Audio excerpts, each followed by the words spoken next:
Welcome to our first crowdsourced content video. So we've been living with Roy for about 9 months now. Yep, and the votes are in, and you said you wanted to know the best, the worst, and the in-between of our Fleetwood excursion.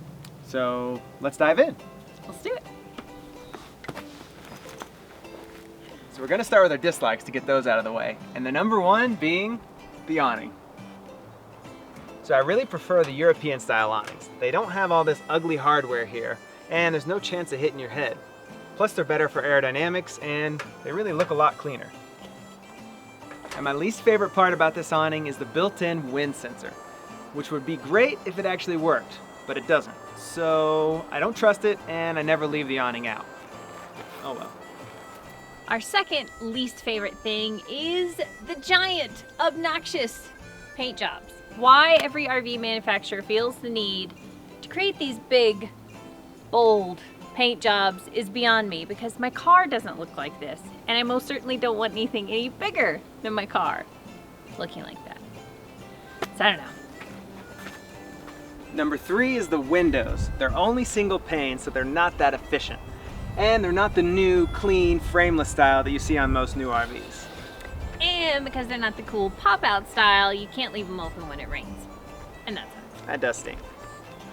So number 4 on our dislikes list is the window treatments in the front area of the coach.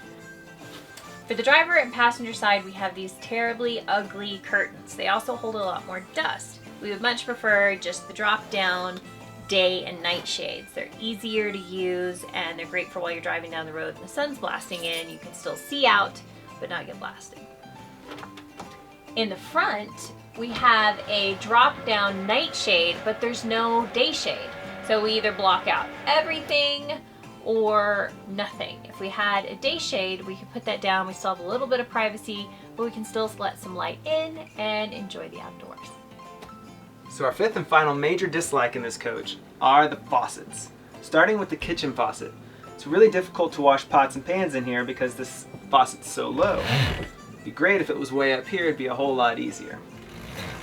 So the shower head had a really weak stream, so I replaced that a long time ago.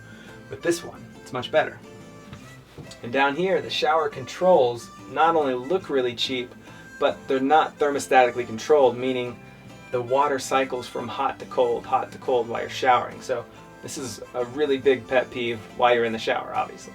So in the bathroom, I've already replaced the factory faucet because it was too low and too close to the back of the sink, so you couldn't wash your hands without getting water everywhere. And I did shoot a video on it, so if you're looking for a couple laughs, it's entertaining to say the least. But this new faucet's much better. That's it for our dislikes. Moving on to our in-betweens, or those things that we're still on the fence about. The number 1 being the interior design of the coach. It's not as offensive as plenty of others we've seen with the big swirly fabrics and paisleys and leaf prints and flowers and all of those things. But it's still dark and very traditional. It is monotone. There aren't any prints really, so we do actually appreciate that. So it's fairly easy to work with, but we don't really love it and we don't really hate it. It's kind of somewhere in between. Number 2 on the in-between list is the fridge. I like having a residential size fridge because we can stock up for a week's worth of boondocking and not have to worry about going to the store. There's no defrosting, which is nice. Like a typical RV fridge have to defrost. One thing I don't like about it is I have to remember to lock it, which, trust me, we've forgotten many times. And it pulls quite a lot of power, so our 400 amp hours of battery, I really think to have a residential fridge we need more like 800 to be safe. So anyway, it's kind of a like-dislike. Love it, hate it. I kind of love it, and I kind of hate it. Number 3 on the in-between list is the kitchen space. I have great space on top, nice deep counters, and the stove is covered, so it works great for using my other kitchen gadgets when I'm not using the actual stove. The thing I don't like is the cabinet space. There's not a lot of it, and the ones that exist are very awkward shaped. For example, there's only one drawer and one space that would hold a regular sized dinner plate, and it's kind of a strange place to put your plates. And there's only one drawer that would hold a pot or a pan, so you're limited to that. So, love-hate. So the fourth thing is the ceiling and the roof space. So the downside is in the bedroom, we don't have a vent here, so it's really hard to get air to circulate. So when we're dry camping with the windows open, it can get a little stuffy. But on the other hand, I have this giant roof space that's completely unobstructed and perfect for lots of solar panels. Pretty cool. The fifth would be the actual size of the RV. It's a 33D, but it's really a 34-foot coach. And our dream size RV would be no larger than 30 feet. Granted, we haven't had any trouble getting into state national parks, campgrounds, or even BLM land like we're on today. But it's definitely been a tight fit a few times. So let's move on to the likes, the things that make this coach great. Starting with the 2,000 watt pure sine inverter.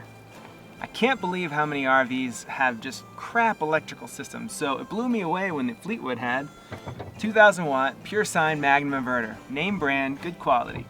And we have outlets throughout the coach that are wired to the inverter, so when you're boondocking, you have power throughout the coach. And it can save you a ton of money when it comes time to set up for solar, because you don't have to wire extra outlets. Number 2 would be the composite floors. They are incredibly lightweight and durable, but if you were to damage one, you can actually just peel up the one individual tile and replace it. So you don't have to worry about replacing the whole floor, which is awesome. In our last coach, we had real tile, which over time has a tendency to break and crack. That's not good. So we think the composite tiles are awesome. Number 3 is the chassis and the engine. The Freightliner chassis is really smooth. It has an air-ride suspension, so cruising down the road is nice and comfortable. The Cummins engine's nice and quiet because it's in the back of the coach, and there's plenty of power to get up the mountains. When you're coming down the mountains, there's an engine brake or an engine retarder that helps keep us set at safe speeds. So tackling the Rockies or any mountain range was a lot less stressful. Number 4 would be the slide in the bedroom. It expands our wardrobe space immensely and allows for my all-time favorite upgrade, the washer dryer. So we have so much more room in the bedroom because of the slide, and now that I've had a slide in the bedroom, I don't think I could live without one. I could, just wouldn't want to. Number 5 is the Hide-A-Loft. It's great because when you don't need it, it stores up in the ceiling. When you do need it, you just drop it down, throw a queen-size blow-up mattress on it, and voila, it's like comfortable sleeping arrangements. It's way better than a pull-out sofa because it doesn't take up your entire living room. We also use it for storage on shooting days or hiking days, and, well, obviously, the cats love it. They really actually own this area. Right. Oh.